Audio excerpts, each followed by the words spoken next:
लेकिन प्रधानमंत्री जी का जो चेहरा है वो भी यहाँ इस बार कोई काम नहीं करेगा। इस बार यहाँ डेफिनेटली चेंज होगा। एक पत्थर तोड़ने वाला, रोड़ी उठाने वाला जीएसटी दे रहा है आटे चावल पे, उसका क्या विकास हो रहा है? ये रेलवे लाइन राजा वीरभद्र सिंह जी की देन है। ठीक है। और जो परसों चंबा में आदरणीय प्रधानमंत्री जी ने प्रोजेक्ट का इनॉग्रेशन किया है वो राजा वीरभद्र जी की देन है।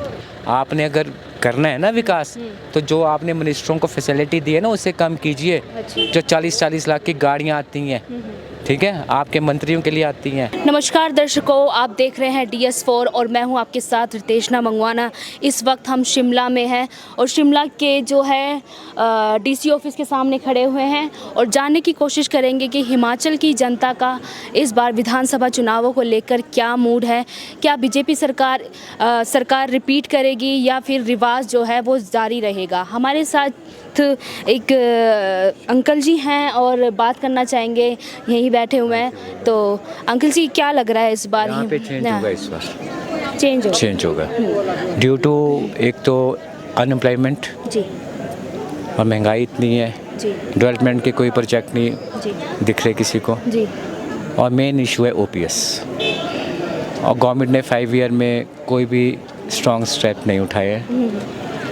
इन शिमला सिटी भी जी स्मार्ट सिटी बोलते हैं, लेकिन जितने भी काम हुए हैं वो हाफ उस पे चले, पैच पे। जी कोई भी काम फुल नहीं हुए हैं।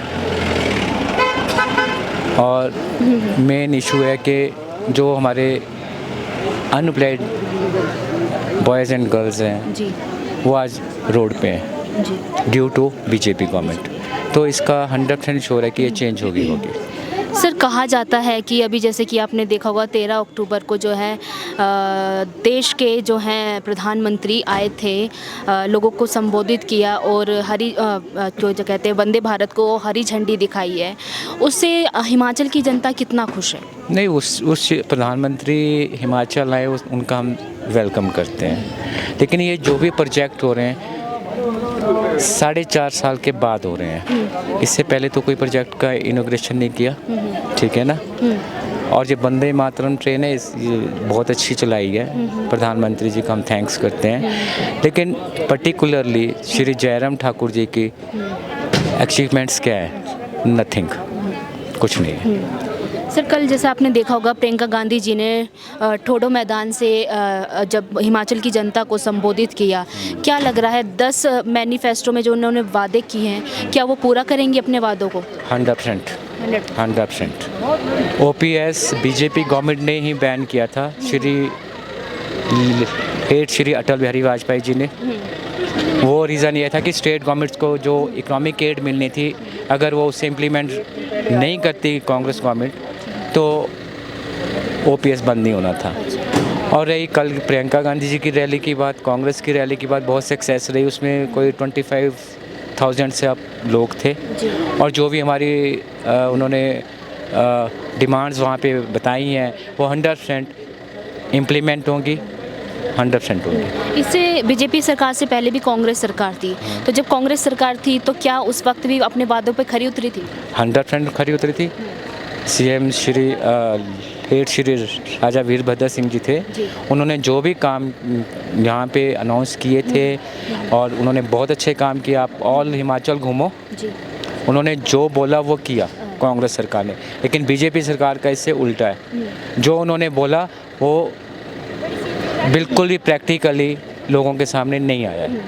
तो और मेन सबसे बड़ा रीज़न है गैस के सिलेंडर कांग्रेस के टाइम में 450 थे, आज गैस के सिलेंडर 1150 रुपीज़ हो गए हैं। सब्सिडी 3 साल से नहीं आ रही है। इन्होंने बोला था हम सब्सिडी देंगे, सब्सिडी नहीं दे रहे हैं। तो ये गवर्नमेंट हर उस पर फेलियर ही रहा है, इनका फेलियर रहा है। रीज़न यही है कि गवर्नमेंट चेंज होगी, रिवाज कोई नहीं बदलेगा, कांग्रेस गवर्नमेंट आएगी विद मेजॉरिटी आएगी। PM मोदी सर एक बड़ा चेहरा है, पूरे देश का प्रधानमंत्री हैं, तो कहा जाता है कि 3-4 बार जो है वो हिमाचल प्रदेश आ भी चुके हैं। कहा जाता है कि जहाँ भी PM मोदी, नरेंद्र मोदी जी जाते हैं वहाँ का चुनावी माहौल जो है उनके मतलब कि बन जाता है, उनके साथ में हो जाता है। तो उस पर क्या कहना चाहेंगे? ऐसा है कि PM मोदी इंडिया के प्राइम मिनिस्टर हैं, स्टेट के इश्यूज़ अलग होते हैं, ठीक है।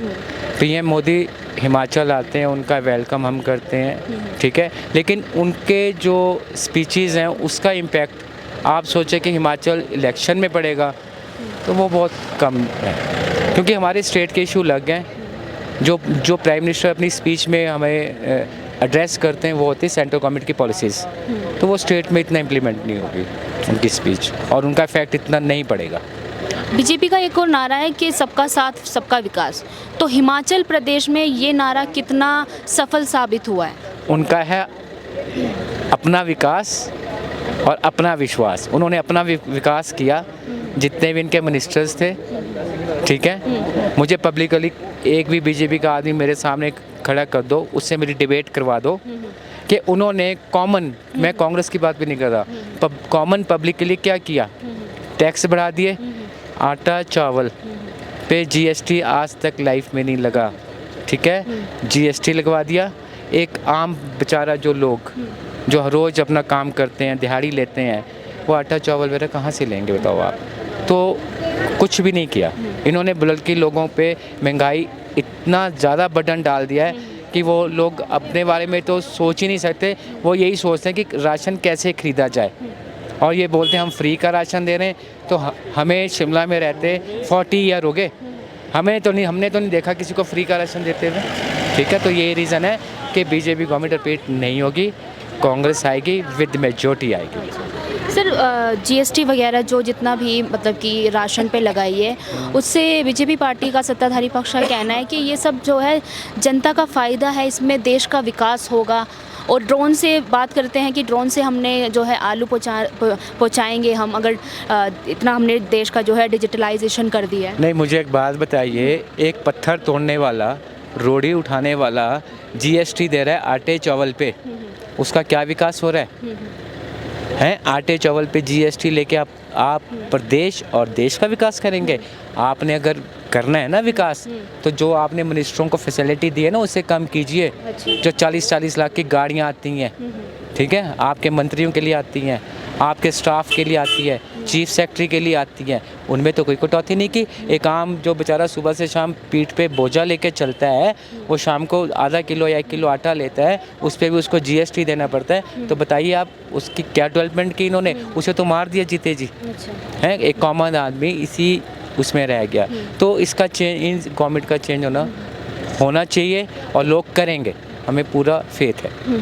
तो बीजेपी सरकार ने कितना काम किया है और कितने नंबर जो है आप बीजेपी सरकार के काम को देना चाहते हैं? बीजेपी सरकार को मैं 1 नंबर देता हूँ। बीजेपी सरकार ने जो विकास किया, बीजेपी के जो मंत्री थे उन्होंने अपना विकास किया, वाइस चेयरमैन थे उन्होंने अपना विकास किया, जो इनके कार्यकर्ता थे उन्होंने विकास किया। धरातल में इन्होंने सिर्फ 5% काम किया है। राजा वीरभद्र सिंह जी थे हमारे सीएम, उन्हीं के जो प्रोजेक्ट्स थे उन्हीं को आगे कंटिन्यू किया, ठीक है। अपना प्रोजेक्ट इनका कोई भी नहीं था। रेलवे लाइन जो ऊना में आप बोल रही हैं, ये रेलवे लाइन राजा वीरभद्र सिंह जी की देन है, ठीक है। और जो परसों चंबा में आदरणीय प्रधानमंत्री जी ने प्रोजेक्ट का इनॉग्रेशन किया है, वो राजा वीरभद्र जी की देन है। पर ये कहा जाता है कि कांग्रेस ने जो है शिलान्यास करा, पर आगे चीज़ों को जो है बढ़ाया नहीं है। उस पर क्या कहना है कि कांग्रेस की कथनी और करनी में बहुत अंतर रहा है?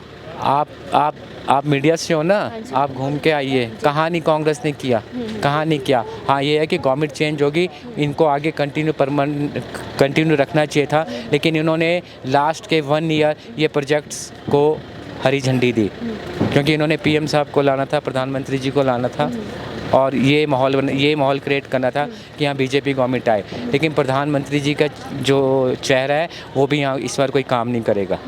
इस बार यहाँ डेफिनेटली चेंज होगा। आप ये नहीं कि मैं बोल रहा हूँ, आप एक कॉमन आदमी से ही पूछ लीजिए।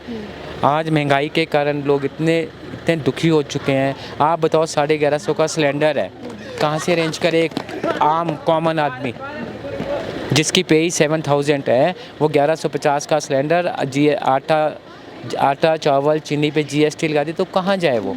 तो 100% हो रहा है चेंज होंगे, यही मैं कहना चाहता हूँ।